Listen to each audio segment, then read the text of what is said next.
आइए, theme news परिवार में आपका हार्दिक स्वागत है। सर्वप्रथम दीपोत्सव पर्व की हार्दिक हार्दिक अग्रिम बधाई। कृपया हमारा अभिनंदन स्वीकारें। आप सब खुश रहें, सब सुखी संपन्न हो और हम अच्छे ढंग से राष्ट्र की सच्ची दीपावली मनाएं। दीपावली 2025 की बड़ी विचित्र कहानियां हैं। सर्वप्रथम तो यहाँ पर दीपोत्सव की तिथि पर भी विवाद चला। आखिरकार हुआ क्या कि 20 को मनाया, 21 को मनाए। कोई वो अमावस्या के दिन प्रदोष का वो होना चाहिए, वो शायद 20 तारीख को नहीं है, 21 को लगेगा। अब क्या करे, कुछ भी करे, तो जैसे तैसे भी है ना, अब ये दीपावली की औपचारिकता पूर्ण कर जाए, कोई दिक्कत नहीं है। अब यहाँ पर हम जो अभी वर्तमान के हालात चल रहे हैं ना, उसके आधार पर तो हमने दीपावली 2025 को काली दीपावली माना था, क्योंकि यहाँ पर महंगाई से त्रस्त 90% जनता ने दीपोत्सव की मात्र औपचारिकता निभाई। हम यहाँ पर जब मैं भीड़ देखता हूँ, लोगों की चर्चा सुनता हूँ, मजबूरियाँ की बातें आती है ना, तो बड़ा अफसोस होता है कि क्या हम अब अपने त्यौहार भी बनाना भूल गए। दीपोत्सव सनातन पर्व का महा त्यौहार है और हर पंथ इस त्यौहार को मनाता है। यह हमारी गंगो जमनी संस्कृति है और इस त्यौहार में सबकी भागीदारी रहती है। यहाँ पर कोई किसी का ये नहीं देखा जाएगा कि उसका पंथ है, उसका पंथ है, ये हिंदू है, मुस्लिम है, वो है। सभी दीपोत्सव की खुशियाँ मनाते हैं, क्योंकि पर्व ही एक है। तिमिर से ज्योति की तरफ जाने का महा त्यौहार है। असंख्य दीप जलते हैं, तिमिर उल्टे पांव भाग जाता है। परंतु हमारे देश में कुछ थोड़ी विचित्र प्रकार की धारा बह रही, उल्टी गंगा बह रही है। यहाँ पर एक सीधी सच्ची बात कह दूँ तो आइए मैं आज आपको कुछ कड़वे समाचारों की प्रस्तुति आपके सामने प्रस्तुत करूँ। यहाँ काले धन और काली लक्ष्मी की महिमा ही निराली है। सब उसके पूजक हैं, मंत्री हो, नेता हो, अफसर हो, ठेकेदार हो, कारपोरेट जगत हो, सब ये ना, सब काली लक्ष्मी के भक्त हैं। उनको काली लक्ष्मी से प्रेम है, राष्ट्र लक्ष्मी से घृणा है, और तो राष्ट्र लक्ष्मी को शातिर ढंग से लूटकर अपना घर बना रहे। अब राष्ट्र लक्ष्मी भी बेहद परेशान है कि अरे ये मुझे तो लूट रहे हैं और दीपोत्सव मनाने का नाटक कर रहे हैं। वो भी कह रहे हैं कि ये तो सब है ना, काली दीपावली मना रहे हैं।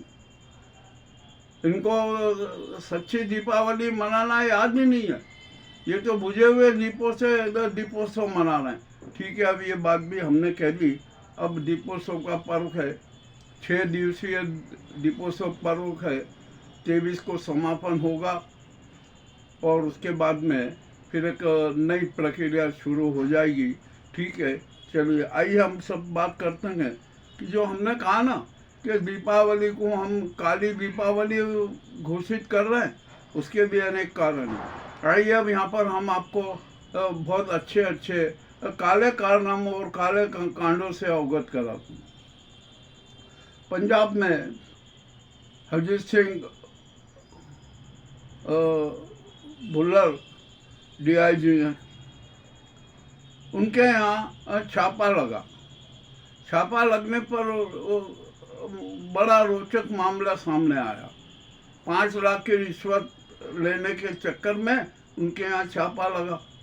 अब जब छापा लगा ना, तो वहाँ पर उनके यहाँ माल कितना मिला, इसकी भी आप जानकर बड़े हैरान हो जाएंगे कि अब ये क्या हो, कैसे क्या हो गया, क्या नहीं हो गया। मामला बड़ा रोचक हुआ। उनके यहाँ पर 10 करोड़ रुपए तो नकद मिले, 1.5 किलो सोना मिला, 22 प्रकार की अनेक प्रकार की घड़ियाँ मिली, ये भी सब बेशकीमती है। मामला बड़ा विचित्र है। अभी तो जांच हो गई है, अब ये जो सीबीआई ने जो रिपोर्ट दी है ना, वो सब खुलासा हो गया है। तो अब बुल्लर जी बड़े परेशान हो गए हैं। अब उनको क्या है क्या नहीं है, अब वो कैसे क्या करेंगे, कुछ भी अभी समझ में नहीं आ रहा। पर जो तथ्य थे ना, वो हमने आपके सामने रखे। तो आप तो ये मानेंगे ना कि काली लक्ष्मी के पूजक ही हैं हमारे यहाँ पर, चाहे वो मंत्री हो, नेता हो, अफसर हो, और चाहे अब तो वो पुलिस भी है ना, यह काली लक्ष्मी की पूजक हो गई, सिद्ध हो गई। सिवनी कांड से भी ने भी उजागर कर दिया, ये भुल्लर जी का कांड भी उजागर हो गया। मामला बड़ा विचित्र है। अब देखते हैं क्या होता है क्या नहीं होता है। आइए अब दूसरा हम चलते हैं, जो धर्म नगरी अयोध्या, राम नगरी अयोध्या, वहाँ पर भी एक बड़ा विचित्र कांड हुआ। वहाँ रावत जी का मंदिर, वहाँ के महंत है राम मिलन दास, उनकी हत्या हो गई और उनकी हत्या जहर देकर की गई। और जहर किसने दिया उसकी शंका वहाँ की सेविका जिन्हें नौकरानी पर है। मामला बड़ा विचित्र है। आखिरकार संत की और जो महंत जी की हत्या क्यों की? हुआ यह कि महंत जी ने मंदिर की जमीन 9 करोड़ रुपए में बेच दी। अभी तो भूमाफिया है और धन कुबेर है, वो तो अपनी चालें चलते ही हैं और हर प्रकार के नाटक करते ही हैं। उन्होंने 9 करोड़ रुपए राम मिलन दास जी को दे दिए, उन्होंने उनके अपने खाते में जमा कर दी। और उनके खाते में पहले से ही 1.5 करोड़ रुपया था, तो कुल मिला के 10 करोड़ 5 लाख रुपया उनके खाते में मिला। हुआ ये कि आखिरकार अब जब इतने जो करोड़ों का मालिक है, तो उसको रास्ते से हटाना भी जरूरी हो जाता है, क्योंकि षड्यंत्र तो षड्यंत्र होता है। षड्यंत्र गैंग हमेशा सक्रिय रहती है और अवसर की तलाश रहती है। तो हुआ क्या कि जो राम मिलन दास हैं, वो शाम को जो अपने संध्या कर्म से उसने निपटे और खाना खाने बैठे। उन्होंने जैसे ही खाना खाया, उनके मुंह से झाग निकलने लगे। खाना जहरीला था, निश्चय ही झाग। वहाँ मंदिर में कोहराम मचा, उनको अस्पताल ले जाया गया। अस्पताल में उन्हें मृत घोषित किया गया। अब यहाँ पर जांच हो रही है। अब पोस्टमार्टम रिपोर्ट आने के बाद ही स्पष्ट होगा कि उनकी मौत कैसे हुई और ये मौत का षड्यंत्र किसने रचा। तो वहाँ पर अभी जो सेविका है ना, उस पर शंका जताई जा रही है। अब उसे पुलिस गिरफ्तार करेगी और उससे पूछताछ करेगी कि आखिरकार ये खाने में जहर किसने मिलाया। अब ये तो जहर मिलाने की बात हो रही है, जब तक वो पोस्टमार्टम रिपोर्ट नहीं आ जाती है ना, तब तक कुछ भी स्पष्ट नहीं होगा। पोस्टमार्टम रिपोर्ट आने के बाद ही पुलिस अपनी कार्रवाई करेगी। और अयोध्या में तो भूमाफियाओं ने कितने कितने नाटक किए ना, किसी से छिपे नहीं है भैया। भगवान राम की नगरी है, वहाँ तो क्या क्या हो रहा है कुछ समझ में ही नहीं आ रहा है। अब जो भी हो रहा है ना, ये भी एक बहुत बड़ा दीपावली पर एक विचित्र कांड सामने आया। अब यहाँ पर हम बात करते हैं केरल पर। लीबिया का एक मालवाहक जहाज आ रहा था, वो बीच समुद्र में डूबने लगा, आधा डूब गया था। उस पर 24 क्रू मेंबर सवार थे। तो लीबिया सरकार ने भारत सरकार से गुरेज की कि आप वहाँ पर मदद कीजिए। हमारे भारत सरकार के उसे मदद की गई, तो 9 क्रू मेंबर को सुरक्षित तो निकाल लिया गया। अब बाकी 15 लोगों को भी सुरक्षित निकालने का क्रम जारी है। देखते हैं कितने बचते हैं। जहाज तो डूब गया, मालवाहक जहाज था। और यह घटना भी अपने आप में बड़ी विचित्र हुई। अब यहाँ पर और भी अनेक कांड है। हरदा में एक बड़ा रोचक कांड हुआ। हरदा में एक जो ठेकेदार था, उसको ठेका मिला था। उसने अवैध और सीमा से बाहर जाकर उत्खनन किया, वो क्या सारा हुआ। तो उस समय के जिलाधीश ने अपराध का संज्ञान लिया, जांच की और अपराध सच पाया गया, तो उस पर 51 करोड़ का जुर्माना ठोक दिया। ठीक है सर, अब ये जुर्माना तो ठोक दिया, अब जिलाधीश का स्थानांतर हो गया। तो वहाँ पर जो जिलाधीश थे ना, नए जिलाधीश आए, उन्होंने जब फाइल देखी तो उन्होंने सारा जुर्माना रद्द करके 4000 की पेनल्टी लगा दी। अब इसके एवज में उन्होंने कितना माल लिया, अब ये तो जांच से पता चलेगा कि क्या हुआ क्या नहीं हुआ। ऐसे इंदौर में भी अभी 2 कांड हुआ है, और सिवनी में भी पुलिस कर्मियों ने 1.5 करोड़ की बंदरबाट की, ये भी किसी से छिपी नहीं है। मामला बड़ा उजागर, और भी अनेक कांड उजागर हो रहे हैं। इसी प्रकार हमारा उज्जैन में यहाँ खाक चौक है, वहाँ पर राम जानकी मंदिर, और उसकी 115 बीघा जमीन मंदिर के नाम से थी, मक्सी रोड पर पाठपाला के इधर। तो हुआ क्या कि जो राम जानकी मंदिर की जमीन 115 बीघा जमीन भी बेच दी। किसने बेची, ये भी मामला बड़ा विचित्र है। किसने खरीदी, वो भी चेहरे बड़े विचित्र हैं। मामला जिलाधीश के यहाँ गया था, तो जिलाधीश ने जब जांच की, वो की ना, तो उन्होंने जमीन का नामांतरण रोक दिया। अब वो रोक दिया, और जिनने जमीन खरीदी ना, वो कुछ प्रभावशील हो सकता है, नेतानुमा लोग भी हों, तो उन्होंने प्रशासन पर दबाव डालने का काम शुरू किया। अब देखते हैं कि उसके नामांतरण, जो पूर्व जिलाधीश ने नामांतरण बैन किया था ना, वो नामांतरण हटेगा। और हमें तो जहाँ तक सूचना मिली है कि जो राम जानकी मंदिर की जो जमीन खरीदी गई है ना, उसकी बिक्री भी हो रही है, बेची भी जा रही है। अब ये मामला अति रोचक है। अब क्या किया जाए, बोले आप। हमारे यहाँ पर हमारे जो कुछ नेता हैं, लोग हैं, धन कुबेर हैं, ये तो न भगवान को जानते हैं, न भगवान की जो संपत्ति है उसके प्रति वो आस्था रखते हैं। उनको तो सिर्फ अपने स्वार्थ से आस्था है, किस तरीके से अपना स्वार्थ सिद्ध होना चाहिए। ये मामला भी बड़ा विचित्र है। अब जांच होना चाहिए, अब देखते हैं कौन जांच करेगा। अरे यहाँ तो हमारे यहाँ के जो उज्जैन के भूमाफिया है ना, बड़े विचित्र किस्म के, और प्रशासनिक अफसर भी उनके ही साथ देते हैं, कोई निष्पक्ष जांच नहीं करता। यहाँ पर गोचर भूमियाँ गायब हो गई, आज तक नहीं निकाली गई। जो कितनी सरकारी भूमियाँ हड़पी गई, वो उसका भी कोई खुलासा नहीं हुआ। और नेताओं, अफसरों, माफियाओं के बेनामी संपत्ति कितनी है, इसकी भी कोई जांच नहीं हुई। तो यानी कुल मिलाकर है ना, एक काला परिवेश फैला हुआ है, और उसे काला परिवेश फैलाने में सभी शरीक हैं। भूमाफिया शरीक हैं, नेता शरीक है, प्रशासनिक अफसर शरीक हैं, और मध्य प्रदेश सरकार भी शरीक है।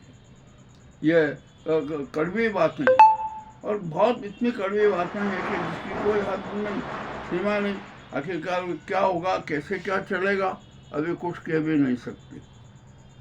अब मामला और भी कांड उजागर हो, और भी अनेक कांड उजागर हो रहे हैं। न्यायपालिका में भी अब तो बड़ी विचित्र स्थिति हो गई है। वकील लोग अब तो न्यायाधीशों को भी धमकाने लगे। एक वकील ने एक न्यायाधीश को ये कह दिया कि साहब आप या पद पर बैठे हो, इसका मतलब ये नहीं कि हम कानून नहीं जानते, हम भी कानून जानते हैं, और आप अपनी सीमा में रहें, अपनी सीमाएं न तोड़ें। ठीक है भाई, अब क्या किया जाए। अब तो यहाँ पर न्यायपालिका में भी अनेक प्रकार के नाटक हमें देखने को मिल रहे हैं। जो ये मनोवादी गैंग और सिद्धांतों के समर्थक भी है ना, न्यायाधीश बने हुए, तो वे कैसे न्याय करेंगे, वे कर नहीं सकते न्याय। आइए, जैसे अब बिहार के SIR पर जो मामला आया ना, और जो हमारे सूर्यकांत जी और बाक्षी जी जो सुन रहे हैं, अरे तारीख पे तारीख, तारीख पे तारीख, तारीख पे तारीख दिए जा रहे हैं। अरे सच आपके सामने आ रहा है, साक्ष्य आपके सामने आ रहे हैं। जिन लोगों को मृत बताया था वो जिंदा आपके सामने उपस्थित होना, तो आपको निर्णय देने में क्या दिक्कत है? और आपने बयान दिया था कोर्ट ने कि यदि एसआईआर में एक भी गलती पाई गई तो हम एसआईआर को रद्द कर देंगे। अरे यार, तो एक गलती नहीं, हजारों गलतियां उसमें निकल रही है। सब कुछ हो रहा है मगर न्यायाधीश ने नहीं। अब फिर तारीख बढ़ा दी। अब 9 नवंबर को सुनवाई होगी। अरे जब आधा चुनाव प्रक्रिया शुरू हो चुकी है और उसके कुछ दिन बाद ही मतदान हो जाएगा, उसके बाद आप निर्णय लोगेगा। और मतदान किस सूची पे होगा ये भी बताइए। जब एसआईआर की सूची में इतनी गड़बड़ियां है तो आपको तो रद्द करना चाहिए कि नहीं, आप ये जो अभी जो नई मतदाता सूची बनी है इसके आधार पर चुनाव नहीं होगा। तो फिर यहाँ पर सवाल आता है कि आखिरकार मतदान किस बेस पे होगा, कौन सी मतदाता सूची पे होगा? ये भी कोई बड़ी बात नहीं है। जो पुरानी मतदाता सूची है उसके आधार पर भी मतदान कराया जाए। और यहाँ पर चुनाव आयोग की तो एक बहुत बड़ी गलती पकड़ी गई। जो फर्जी वोटर पकड़ने का सॉफ्टवेयर उसने अवॉइड ही कर दिया। उसको क्यों नहीं अप्लाई किया जबकि अप्लाई करना था? ये तो न्यायाधीशों को विवेकाधिकार का प्रश्न है। उनको स्वविवेक से निर्णय लेना चाहिए और जो सत्य है ना उसके पक्षधर होना चाहिए। आप तारीख पे तारीख, तारीख पे तारीख क्यों बढ़ा रहे हैं? क्यों आप चुनाव आयोग को लंबा समय देते हैं? मत दीजिए। आपने जो तथ्य की बात कही है आप उसको दूसरे दिन, 2 दिन के बाद की तारीख दे दीजिए। जल्दी से जल्दी सुनवाई कर लीजिए और निर्णय दे दीजिए। यह न्यायपालिका की तारीख पे तारीख देने के कारण ही ये बिहार चुनाव की तिथि घोषित हुई। यदि न्यायपालिका तारीख पे तारीख नहीं देते हुए साक्ष्यों के आधार पर तत्काल निर्णय दे देती ना, तो शायद हो सकता था कि वो एसआईआर की जो मतदाता सूची है वो निरस्त मानी जाती और पुराने जो मतदाता सूची है उसके आधार पर मतदान होता। अब क्या करें, जो भी हो तो क्या नहीं है। तो ये मामले, अरे बड़ी विचित्र स्थिति हो रही है। अब यहाँ पर और भी एक बात है, यहाँ पर काले धन कुबेर है ना, यहाँ पर खूब काला धन बना के भारत छोड़ रहे। भारत सरकार खुद जान रही है कि अरे कितने लोग वहाँ चले गए भारत छोड़ के, क्यों छोड़ के जा रहे, उन पर भी आप लगाम लगाना चाहिए। और काले धन पे तो कितना प्रभाव पड़ रहा है। अडानी जी पर भी अभी मामला आया, उन्होंने तो आया ड्यूटी तक की चोरी कर ली 77 करोड़ की। ये भी तथ्य उजागर हुआ। अरे सब चुपचाप है, कोई बोल नहीं रहा है। और जो हमारे यहाँ का जो मीडिया है ना, जिसको कि सत्य उजागर करना चाहिए, वो तो अपना ईमान और चरित्र खो चुका है। उसकी आत्मा ही मृत हो चुकी है। वो मृत आत्मा का बोझा ढोते हुए सारा कर रहा है।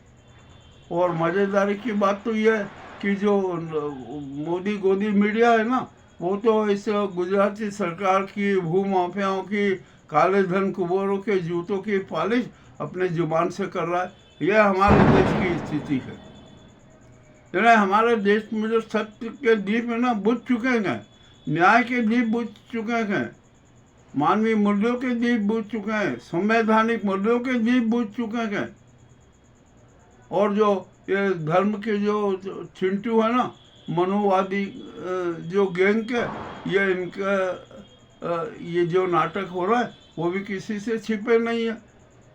देश की 190% जनता हलाकान है और हम दीपोत्सव मना रहे हैं। भैया, दीपोत्सव की औपचारिकता हमने पूरी कर रहे हैं। हम सच्चा दीपोत्सव नहीं मना रहे हैं, हम तो काली दीपावली मना रहे हैं। ये सारे जो हमने जो प्रत्यक्ष जो बातें कही है ना, ये परिकल्पना, ये साक्ष्य। अब देखते हैं क्या होता है क्या नहीं होता है। तो जब इस परिस्थिति में जब हमारे सनातन धर्म की हत्या हो रही हो, संविधान की हत्या हो रही हो, कानून की हत्या हो रही हो, मानवीय मूल्यों की हत्या हो रही हो, तिरंगे की अस्मिता की हत्या हो रही हो, तो हम कैसे दीपोत्सव मना सकते हैं? ये सब बुझे हुए दीप है ना, इनका आतंक चरम पर है। और ये स्वदेशी आतंकी गैंग के सारे काले कारनामे उजागर हो गए। तो ये सब भुजे द्वीप में, तो अब देश की 147 करोड़ जनता भुजे द्वीपों से कैसे दीपोत्सव मनाएगी? भुजे द्वीपों से कभी दीपोत्सव नहीं बनता। ठीक है, अब उन्होंने कहा कि त्यौहार आया है ना, सनातन धर्म का बहुत बड़ा त्यौहार है, इतना बड़ा त्यौहार है कि जिसकी कोई सीमा नहीं। तिमिर से हमें ज्योतिर्पथ पर जाने का मार्ग है, ये हमें प्रेरणा देता है। और ये दीपोत्सव है ना, हर पंथ मिलकर मनाता है, कोई किसी प्रकार का भेदभाव नहीं होता, उसमें सबकी भागीदारी रहती है, सबको व्यवसाय मिलता है, सबको अवसर मिलते हैं। तो जब हम ये ऐसा करते हैं ना, और हमारी जो सांप्रदायिक सद्भाव है, जो गंगो जमनी संस्कृति है, वो अपने आप में अनूठी है। किंतु ये बुझे हुए द्वीप है ना, ये हम देश की हत्या पर आमादक हैं, ये देश की हत्या कर, इसमें अब कोई दो राय नहीं, ये सिद्ध हो चुका है। और अब तो 147 करोड़ जनता को भी समझ लेना चाहिए। 90% जनता तो समझ चुकी है, अब वो सड़कों पर उतरेगी। और जो मानववादी जो गैंग है ना, ये जो देश की हत्या करना चाहती है, वर्ग संघर्ष कराना चाहते हैं, खूनी हिंसक गृह कराना चाहती है, उनका भी अंतिम संस्कार करेगी, इसमें भी कोई दो मत नहीं है।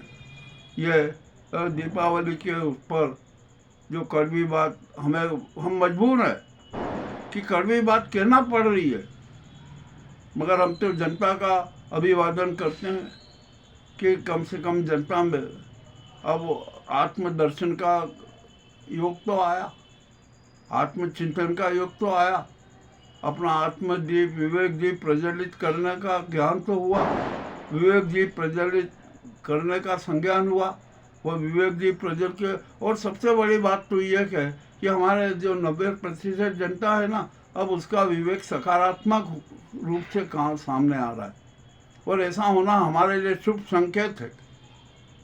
तो अब यहाँ पर दीपोत्सव 2025 की हार्दिक बधाइयों के साथ जो मैंने कड़वे समाचार प्रस्तुत किए हैं ना, वो आपको कैसे लगे अवश्य हमें बताएं। हम तो सत्य के पक्षधर हैं, हम ये नहीं कहते हैं कि हमारे चैनल को सब्सक्राइब कीजिए, लाइक कीजिए, नहीं, हम ऐसी बात करते नहीं है। हम तो सत्य सबके सामने प्रस्तुत करने में विश्वास रखते हैं, क्योंकि सत्य ईश्वर है और वो कभी नष्ट नहीं होता, ये हम जानते हैं। इसीलिए आराधना के साथ सत्य की आराधना करते हैं, और सत्य ही सबसे बड़ा ईश्वर है, उससे कोई दूसरा ईश्वर है नहीं। तो हमने जो आपके सामने प्रस्तुति दी वो आपको कैसी लगी हमें अवश्य बताएं। बहुत बहुत धन्यवाद।